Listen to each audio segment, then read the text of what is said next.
नमस्कार बच्चों, मैं Shrimati Lata Goswami model higher secondary school TT Nagar Bhopal से आज की कक्षा में आपका स्वागत करती हूँ। आज हम कक्षा 11वीं लेखा कर्म और अध्याय 2 का अध्ययन करेंगे।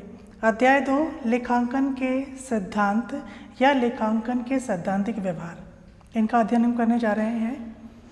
इसके पूर्व की कक्षा में आप सभी ने लेखांकन का अर्थ समझा होगा। आप सभी अकाउंटेंट से परिचित हो गए होंगे और अब हम उन सिद्धांतों की बात करेंगे जिन सिद्धांतों के आधार पर इन लेखांकन सिद्धांतों को अपनाया जाता है या लेखांकन की प्रक्रिया को अपनाया जाता है। हम सभी जानते हैं कि दैनिक प्रतिदिन जो भी व्यापारिक व्यवहार होते हैं या पूरे व्यापारिक समुदाय में जो व्यापारिक व्यवहार संपन्न होते हैं, उन सभी का लेखा करना आवश्यक होता है।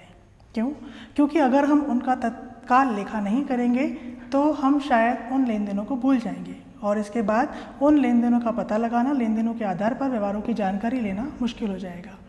तो इन लेन देनों को एक सही तरीके से प्रॉपर वे में लिखना, रखना और उसका रिकॉर्ड मेंटेन करना ज़रूरी है, ताकि इसके आधार पर हम उसके सारांश को जान सकें और उन सारे व्यवहारों की व्याख्या कर सकें। तो आज हम शुरू करते हैं लेखांकन के सिद्धांत। बच्चों, पिछली कक्षा में आपने देखा होगा कि हम जो भी व्यापारिक व्यवहार होते हैं उनको प्रॉपर एक बुक में मेंटेन करते हैं और जो बुक में लिखने की प्रक्रिया है उसी को हम लेखांकन कहते हैं। और जिन बुक्स में इसको रखा जाता है वे सभी किताबें बहियाँ कही जाती हैं। इन सभी बहियों में प्रत्येक व्यवहार को लिखने के अपने कुछ नियम होते हैं, क्योंकि इन्हें सामान्य तौर पर समझना थोड़ा मुश्किल होता है या इनको समझने के लिए एक वो तरीके हमें अपनाना ज़रूरी होते हैं जिसके आधार पर हम इन लेन देनों की व्याख्या कर सकें और लेन देनों को समझ सकें। जब हम इन लेन देनों को किसी एक प्रॉपर नियम या रीतियों के आधार पर तय करते हैं तो इन्हें हम लेखांकन की रीतियाँ या लेखांकन के सिद्धांत कहते हैं। पूरे विश्व में ऐसे कुछ सिद्धांत प्रचलित हैं जिनके आधार पर हम सारी लेखा विधियों को अपनाते हैं या सारे व्यापारिक व्यवहारों को लिखते हैं। और यही व्यापारिक सिद्धांत या यही नियम सार्वजनिक रूप में या पूरे विश्व में व्यापक रूप में अपनाए जाते हैं और इन्हीं के आधार पर प्रत्येक व्यापारी अपने लेन देनों का लेखा जोखा रखता है। बच्चों, लेखांकन के सिद्धांतों को हम इनकी विशेषताओं के आधार पर समझ सकते हैं। और लेखांकन के सिद्धांतों की विशेषताओं में पहली विशेषता यह है कि लेखांकन के सिद्धांत तथ्यपरक होने चाहिए। तथ्यपरक का तात्पर्य यह होगा कि लेखांकन के सिद्धांत जिस व्यवहार से संबंधित है वे तथ्यपरक हों, यानी जो व्यवहार संपन्न हुआ है उस व्यवहार को कनेक्ट करते हुए फिर हम उन व्यवहारों को लिखें ताकि वह भविष्य में भी किसी भी संबद्ध व्यक्ति के द्वारा समझे जा सके। तो इनका तथ्यपरक होना या तथ्य से जुड़ा होना आवश्यक है। लेखांकन के सिद्धांत की दूसरी विशेषता होगी इसकी उपयोगिता। इसका तात्पर्य यह है कि लेखांकन सिद्धांतों को पूरी तरह से उपयोगी होना चाहिए। इसका मतलब ये होगा कि जब हम लेखांकन के सिद्धांतों को किसी एक व्यापार में अपनाएंगे तब वहाँ पर वह प्रत्येक उस व्यक्ति के लिए उपयोगी हो जो व्यक्ति उन व्यवहार से या व्यापार से जुड़े हुए हैं और जो प्रत्यक्ष या अप्रत्यक्ष रूप से उस व्यापार से संबंधित है। तो इस प्रकार लेखांकन के सिद्धांत वो होंगे जो कहीं ना कहीं व्यापार से जुड़े हुए सभी व्यक्तियों के लिए उपयोगी हों। लेखांकन सिद्धांत की तीसरी विशेषता है व्यवहारिकता। लेखांकन के सिद्धांत चाहे वह किसी भी व्यापार के द्वारा अपनाए जाएं, छोटा व्यापार हो या बड़ा व्यापार हो, इसमें व्यवहारिकता का गुण होना चाहिए। इसका मतलब यह होगा कि यह उन सभी लोगों के द्वारा अपनाए जाएं या उन सबके द्वारा अपनाए जा सकें जहां के लिए ये संभव है। इसमें वह व्यवहारिकता गुण होना चाहिए कि यह विश्व में या फिर किसी देश में या किसी समुदाय में सभी व्यक्तियों द्वारा आसानी से अपनाए जा सके, जिनमें सरलता, तथ्यपरकता, सत्यता आदि के गुण हों। तो बच्चों, ये 3 विशेषताएं हैं जो लेखांकन के सिद्धांतों को और हमें स्पष्ट करती हैं। बच्चों, अब हम लेखांकन के सिद्धांतों की प्रकृति को समझेंगे। लेखांकन के सिद्धांतों की प्रकृति का तात्पर्य यह है कि लेखांकन के जो सिद्धांत हैं वो बाय नेचर किस तरह के हैं, किस तरह से इनको समझा जा सकता है। तो सबसे पहले मैं ये कहूँगी कि लेखांकन के सिद्धांत मनुष्यकृत हैं। मनुष्यकृत हैं, इसका तात्पर्य यह है कि ये वह सिद्धांत हैं जो मनुष्य के द्वारा बनाए गए हैं। हम सभी जानते हैं जब हम भौतिक शास्त्र पढ़ते हैं तो भौतिक शास्त्र के अपने कुछ सिद्धांत हैं, या फिर जब हम रसायन शास्त्र पढ़ते हैं तो रसायन शास्त्र के अपने कुछ सिद्धांत हैं। पर भौतिक शास्त्र और रसायन शास्त्र के सिद्धांत कहीं ना कहीं प्रकृति से जुड़े हुए हैं और प्रकृति ने ही वही सिद्धांत हमें जो है उपलब्ध कराए हैं जिनको हमने लोगों तक पहुंचाया है। जैसे गुरुत्वाकर्षण का सिद्धांत लेकिन अगर हम लेखांकन की बात करें या हम व्यापारिक दृष्टिकोण पर आएँ तो यहाँ कोई भी प्राकृतिक सिद्धांत लागू नहीं होता और यहाँ लेखों को रखने के लिए जो सिद्धांत बनाए गए हैं वो सभी मनुष्य ने बनाए हैं। ये सारे सिद्धांत वे अपनी सहूलियत के अनुसार बना रहे हैं और उनको अपना रहे हैं। तो पहले इसकी प्रकृति ये होगी कि लेखांकन के सिद्धांत मनुष्यकृत हैं। लेखांकन के सिद्धांतों की दूसरी विशेषता यह है कि ये विकासशील हैं। विकासशील का तात्पर्य यह होगा लेखांकन के सिद्धांत आज जैसे हैं ज़रूरी नहीं है कल भी वैसे ही हों, क्योंकि इनमें निरंतर विकास की गति देखी गई है। जैसे जैसे हमारे सामने कुछ समस्याएं आती हैं, जैसे जैसे कुछ परेशानियां आती हैं, वैसे वैसे हम इनमें संशोधन कर देते हैं और इसको विकसित कर लेते हैं। लेखांकन के सिद्धांतों की प्रकृति पर अगर हम जाएँ तो इसकी तीसरी प्रकृति यह है कि इसकी कोई सूची नहीं है। जब हम बात करते हैं केमिकल्स की तो केमिकल्स में आपको प्रॉपर एक लिस्ट मिलती है कि ऐसे इस तरह के केमिकल होंगे, ये प्रॉपर वन वे केमिकल हैं और जिनमें आप किसी चीज़ को मिश्रण को मिक्स करके उससे नया केमिकल तैयार करते हैं। परंतु हमारे लेखांकन के सिद्धांतों की कोई ऐसी सूची नहीं है कि हम यह कह सकें कि लेखांकन के सिद्धांत 100 हैं, 200 हैं या 300 हैं। तो जैसे जैसे इसमें सिद्धांत आते जाते हैं वैसे वैसे वो बढ़ते जाते हैं, जुड़ते जाते हैं। इसका अंतिम जो प्रकृति है वह यह है कि लेखांकन के सिद्धांतों में अंतर भी हैं। इसका तात्पर्य यह होगा कहीं इन सिद्धांतों को किसी एक रूप में अपनाया जा रहा है तो दूसरे स्थान पर इन सिद्धांतों को किसी दूसरे परिवर्तित तरीके से अपनाया जा रहा है।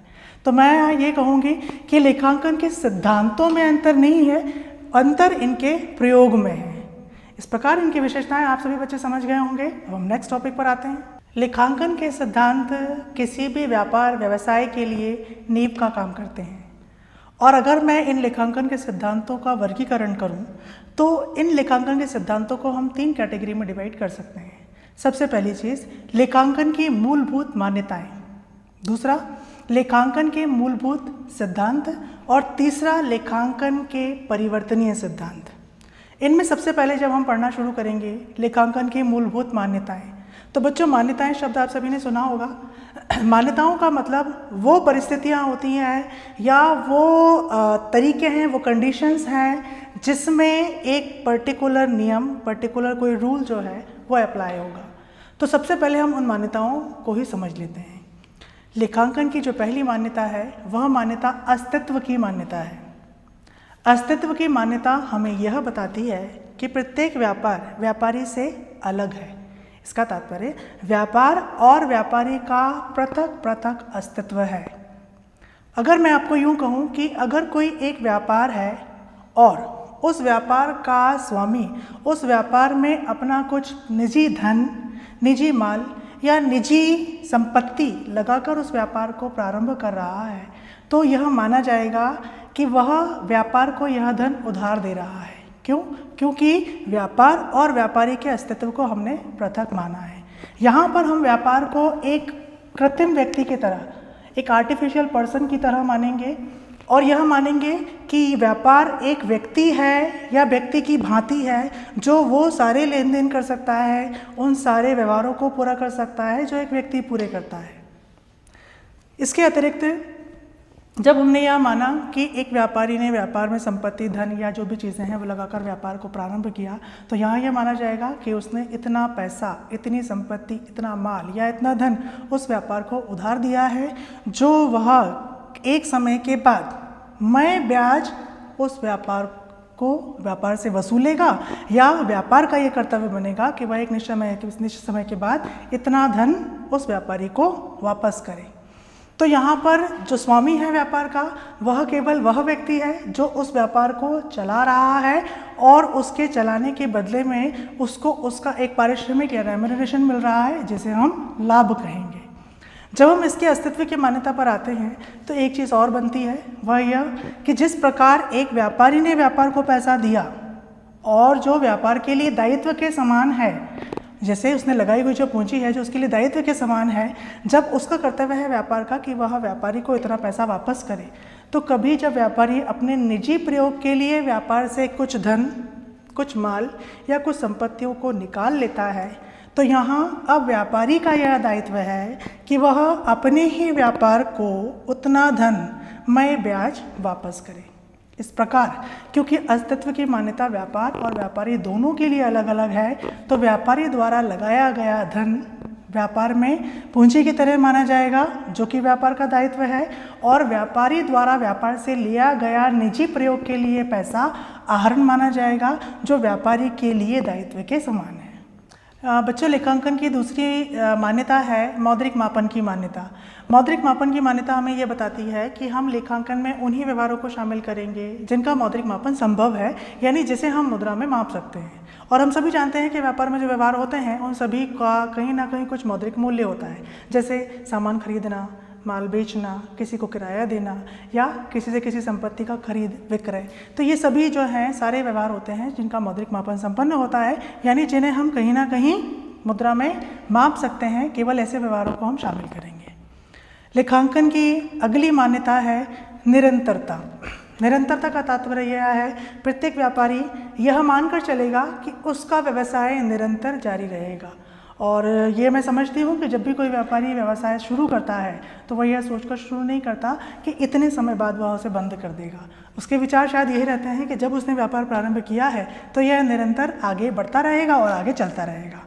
निरंतरता की मान्यता हमें यह बताती है कि जब व्यापारी अपने व्यापार को शुरू करता है और क्योंकि वह उसे निरंतर चलाता है, इसके आधार पर वह अपने व्यापार के लेन देनों को एक निश्चित समय के बाद कैलकुलेट करता है, उनका सारांश निकालता है, उन खातों को एक अवधि में बंद करता है और उसके बाद अगली अवधि के लिए उनको रीओपन करता है। लेखांकन की अंतिम मान्यता है अवधि की मान्यता। अभी थोड़ी देर पहले जैसा कि हमने कहा कि एक व्यापारी एक वर्ष में या एक अवधि के बाद लेन देनों का सारांश निकालता है और उनको अगले वर्ष के लिए ट्रांसफ़र करता है।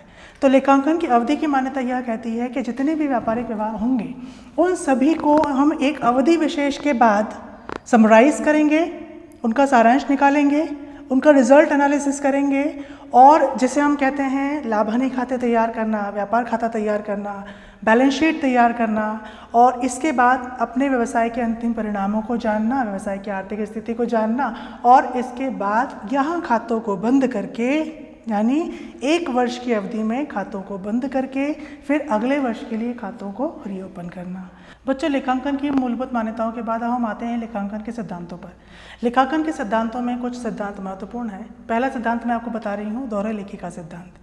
दोहरे लेखी का सिद्धांत हमें यह बताता है कि कोई भी व्यापारिक व्यवहार होता है वह दो पक्षों के बीच में होता है। अगर एक व्यक्ति लेनदार है तो दूसरा व्यक्ति देनदार होगा। लेखांकन सिद्धांत की जो दूसरा सिद्धांत है वह है प्रमाणक का सिद्धांत। प्रमाणक का सिद्धांत हमें यह बताता है कि जो भी लेन देन होगा वह कहीं ना कहीं प्रमाणित होना चाहिए। हम सभी जानते हैं जब हम कोई लेन देन करते हैं, जब हम बाज़ार से कोई चीज़ खरीद कर लाते हैं तो उसके बदले में हमें एक स्लिप मिलती है, एक रसीद हमें मिलती है। यह रसीद बात का प्रमाण है कि हमने उस व्यापारी से लेन देन संपन्न किया है, जिसमें कीमत, वस्तु का नाम, तिथि, व्यापारी का नाम, सभी चीज़ें अंकित होती हैं। लेखांकन प्रमाणकों में अगला सिद्धांत है ऐतिहासिक लागत का सिद्धांत। ऐतिहासिक लागत हमें यह बताती है कि जिस रूप में लेन देन संपन्न हुआ है, जिस मूल्य पर संपन्न हुआ है, उसी मूल्य पर उसका लेखा किया जाए। लेखांकन के सिद्धांतों में अब हम अगले सिद्धांत पर आ रहे हैं। यह है आगम का सिद्धांत। आगम का सिद्धांत हमें यह बताता है कि कुछ लेन देन ऐसे होते हैं जो एडवांस में संपन्न हो जाते हैं। आगम के सिद्धांत के बाद अगला सिद्धांत है मिलान का सिद्धांत। मिलान का सिद्धांत हमें यह बताता है कि जब कोई भी व्यापारिक व्यवहार दो पक्षों के बीच संपन्न होता है, सेम अमाउंट में संपन्न होता है, तो जब हम इन लेन देनों का मिलान करेंगे तो ये समान होना चाहिए। क्योंकि जब हमने किसी एक वस्तु का विक्रय 300 रुपये में किया है तो यह माना जाएगा कि जिस व्यक्ति ने वस्तु को खरीदा वह भी 300 रुपये में खरीदी गई है और जब हमने बेचा तो वह 300 रुपये में ही बेची गई है। बच्चों, लेखांकन की अपने कुछ सिद्धांत हैं और ऐसे ही इनकी कुछ अपनी प्रणालियां हैं जिनको हम सिस्टम्स कहते हैं। तो इन सिस्टम्स को एक बिजनेसमैन अपने बिजनेस के नेचर के अकॉर्डिंग अप्लाई कर सकता है। इसका मतलब कुछ ऐसे व्यापार होते हैं जो बहुत छोटे होते हैं और जिनमें इतने बड़े रिकॉर्ड्स को मेंटेन करना मुश्किल होता है, तो वह अपने यहाँ पर केवल एक छोटी सी रोकड़ बही या कैश बुक रखते हैं और अपने व्यापार के हिसाब किताब को जान लेते हैं। कुछ व्यापार ऐसे होते हैं जो बड़े लेवल के होते हैं, जहाँ पर नियमित कई सारे लेन देन होते हैं और जिनका डेली प्रॉपर रिकॉर्ड रखना ज़रूरी होता है। तो वह सिस्टमेटिक मैनर में सारी बुक्स को मेंटेन करते हुए सारे रिकॉर्ड्स को मेंटेन करते हैं।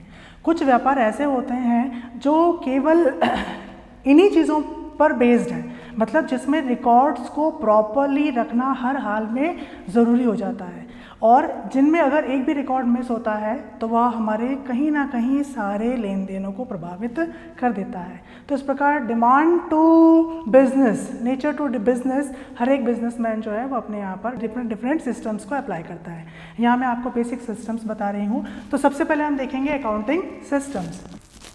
अकाउंटिंग सिस्टम्स का तात्पर्य क्या होगा? लेखांकन की प्रणालियाँ। यहाँ दो प्रकार की प्रणालियाँ जो है प्रचलित हैं। पहला है यहाँ पर सिंगल एंट्री सिस्टम, जिसमें हम बहुत छोटे से रिकॉर्ड्स को मेंटेन करते हैं, जहाँ पर लेन देनों के लिए केवल कैश बुक जो है वही सफिशिएंट होती है और उसके अकॉर्डिंग बहुत सारे लेन देन ना होते हुए जहाँ पर केवल कैश ट्रांजैक्शंस होते हैं उनको यहाँ पर रखा जाता है और केवल देनदार या लेनदार के खातों को रखकर हम एक छोटे रूप में सारे लेन देनों का रिकॉर्ड रख लेते हैं। दूसरी इसमें होती है double entry system. Double entry system इस सिस्टम की कमियों को दूर करता है, यानी सिंगल एंट्री सिस्टम में जो कहीं ना कहीं डिमेरिट्स हैं उन डिमेरिट्स को ख़त्म करते हुए हमारे सामने एक नया कॉन्सेप्ट आता है और वह है डबल एंट्री सिस्टम। तो डबल एंट्री सिस्टम वो सिस्टम है जिसमें ट्रांजैक्शंस के अकॉर्डिंग जो उसके दो साइड इफेक्ट हो रहे हैं उन पर हम काम करते हुए या वहाँ पर इसका लेखा करते हैं। डबल एंट्री सिस्टम को भी हम दो कैटेगरी में डिवाइड करते हैं।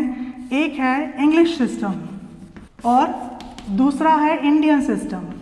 जैसा कि नाम से क्लियर है, इंडियन सिस्टम वो है जो भारत में प्राचीन समय से अपनाया जा रहा है और इसको पूरी तरह से भारतीय भाषाओं में या भारतीय तरीकों से अपनाया जाता है, लिखा जाता है।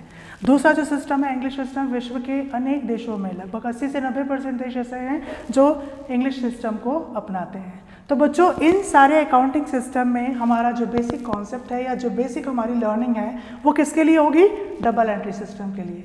तो चलिए अब हम आते हैं डबल एंट्री सिस्टम पर। बच्चों, डबल एंट्री सिस्टम जिसे हम हिंदी में दोहरा लेखा प्रणाली कहते हैं, इसका एक छोटा सा संक्षिप्त इतिहास मैं आपको बताना चाहूँगी जिससे संबंधित कुछ प्रश्न जो है वो एग्जाम्स में पूछे जाते हैं। तो सबसे पहले बहुत सारे लेखाकारों का ऐसा मानना है कि लेखांकन की जो दोहरा लेखा प्रणाली है उसका प्रारंभ 15वीं सेंचुरी 15वीं शताब्दी में इटली के जो वेनिस शहर है वहाँ के एक निवासी लुकास पेसियोली उनके द्वारा शुरू किया गया और सर्वप्रथम उन्होंने ही इस तरह के सिस्टम या डबल एंट्री सिस्टम को अप्लाई किया था। उन्होंने ही इसकी जो है प्रश्नावली या इसकी बहुत सारी मान्यताएं जो है हमारे सामने प्रस्तुत की थी। डबल एंट्री सिस्टम को हम एक साइंटिफिक सिस्टम या एक वैज्ञानिक प्रणाली मानते हैं क्योंकि यह एक कंप्लीट सिस्टम है और ये किसी भी रिकॉर्ड को रखने का एक बहुत सरल तरीका है। इसमें केवल एक व्यक्ति द्वारा थोड़े से सिद्धांतों, थोड़े से नियमों के नॉलेज के साथ साथ इसको आसानी से मेंटेन किया जा सकता है। तो अब हम इस वैज्ञानिक प्रणाली के कुछ तथ्यों को समझेंगे। बच्चों, डबल एंट्री सिस्टम अपने कुछ नियमों सिद्धांतों पर आधारित है। अकॉर्डिंग टू दिस सिस्टम बस इतना माना जाता है कि कोई भी ट्रांजैक्शन, कोई भी व्यापारिक व्यवहार वो जब दो खातों को या दो पक्षों को प्रभावित करे, यानी लेनदार और देनदार या लेने वाला या देने वाला व्यक्ति या क्रेता और विक्रेता, यानी कि जब व्यापारिक व्यवहार होता है तो उसके जो दो पक्ष होते हैं, सपोज कोई एक ट्रांजैक्शन अगर हुआ है, अगर कोई भी एक लेन देन हुआ है जैसे सामान का क्रय और अगर वो ए और बी दो व्यक्तियों के बीच संपन्न हुआ है तो यहाँ ए एक पक्ष और बी दूसरा पक्ष होगा। तो इसका तात्पर्य यह हुआ कि डबल एंट्री सिस्टम में हम लेन देन को दोनों पक्षों में रिकॉर्ड करेंगे। जब हम दोनों पक्षों में रिकॉर्ड करेंगे तो बी अपने यहाँ ए को रिकॉर्ड करेगा क्योंकि उसका लेन देन किससे हुआ है? ए से, और ए अपने यहाँ किसको रिकॉर्ड करेगा? बी को, क्योंकि उसका लेन देन किसके द्वारा संपन्न हुआ है? बी से। और जब ए अपने यहाँ बी का रिकॉर्ड रखेगा तो वह अपने यहाँ बी के खाते को तैयार करेगा, यानी बी का अकाउंट तैयार करेगा। और जब बी अपने यहाँ पर रिकॉर्ड मेंटेन करेगा तो वह किसका खाता खोलेगा? ए का अकाउंट मेंटेन करेगा क्योंकि बी का लेन देन ए से और ए का लेन देन बी से हुआ है। जब हम इन खातों को मेंटेन करते हैं तो हम यह देखते हैं कि यह जो लेन देन संपन्न हुआ है वह या तो हमारा सामान या पैसा गया होगा या हमारे पास आया होगा। तो ये जो ट्रांजैक्शन ये भी हमारे दो पक्षों को प्रभावित करता है।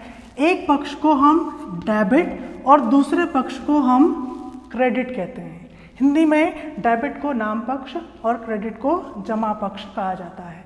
तो रिकॉर्ड को नियम सिद्धांतों के अनुसार किसी खाते के एक पक्ष में दर्शाना, डेबिट साइड में या क्रेडिट साइड में, लिखना, यही दोहरा लेखा प्रणाली कहलाती है।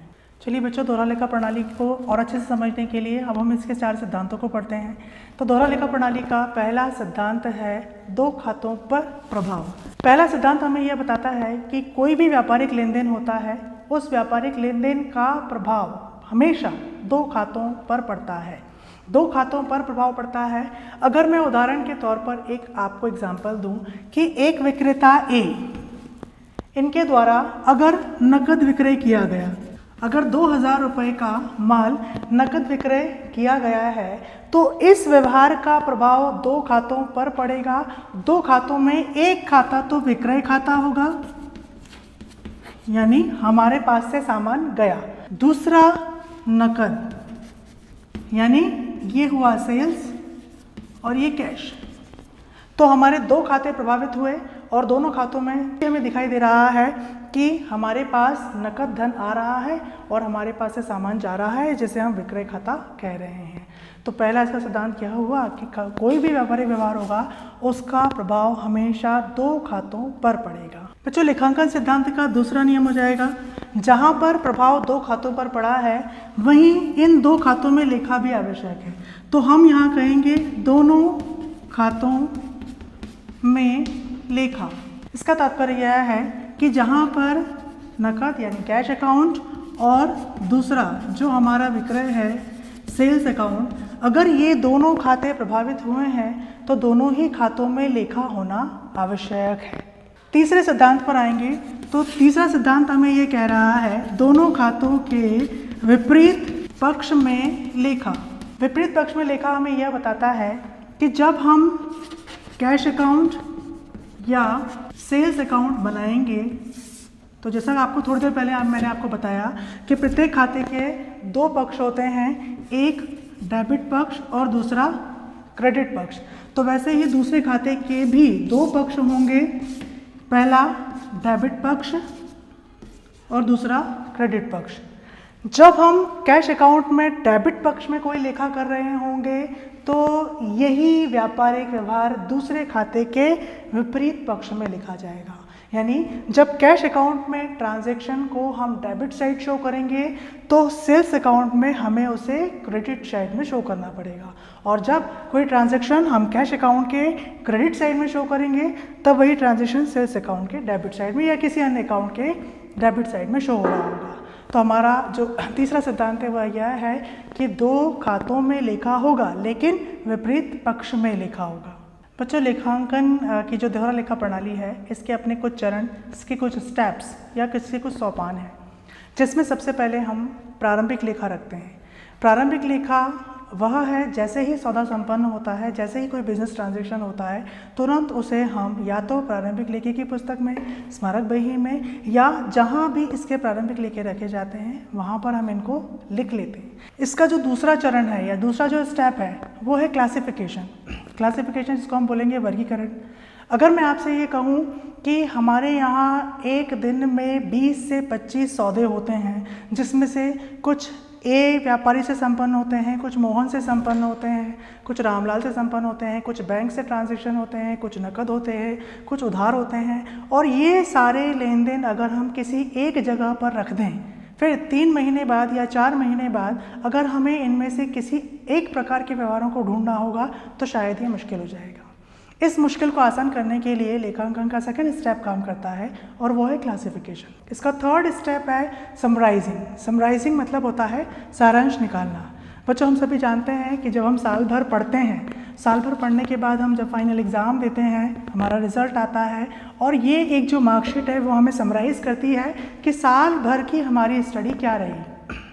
इसी तरह एक व्यापारी भी पूरे साल भर अपने व्यापार को चलाता है और उसमें अपना पूरा सहयोग योगदान देता है। वर्ष के अंत में वह भी जानना चाहता है कि उसके व्यापार में लाभ हुआ या हानि हुई। तो दोहरा लेखा प्रणाली में अब हम इसका समराइजिंग करेंगे, यानी कि हमारे सारे खातों का सारांश निकालेंगे। जितनी भी हमने अकाउंटिंग रखी है इनको हम बहुत छोटे रूप में एक पर्टिकुलर डेट को समराइज करेंगे, जिसमें हम व्यापार खाता, लाभानी खाता और बैलेंस शीट बनाते हैं। बच्चों, आज हमने दोहरा लेखा प्रणाली के सिद्धांतों को समझा, हमने लेखांकन के सिद्धांतों को समझा और मुझे पूरी उम्मीद है कि आप इन सभी को बहुत अच्छे से समझ गए होंगे। मेरा आप सभी से प्रश्न एक है, वह यह है कि प्रत्येक नाम के लिए जमा और प्रत्येक जमा के लिए नाम होता है, इस कथन को स्पष्ट कीजिए। मुझे पूरी उम्मीद है कि इस प्रश्न का उत्तर आप बहुत अच्छे से दे पाएंगे। नमस्कार।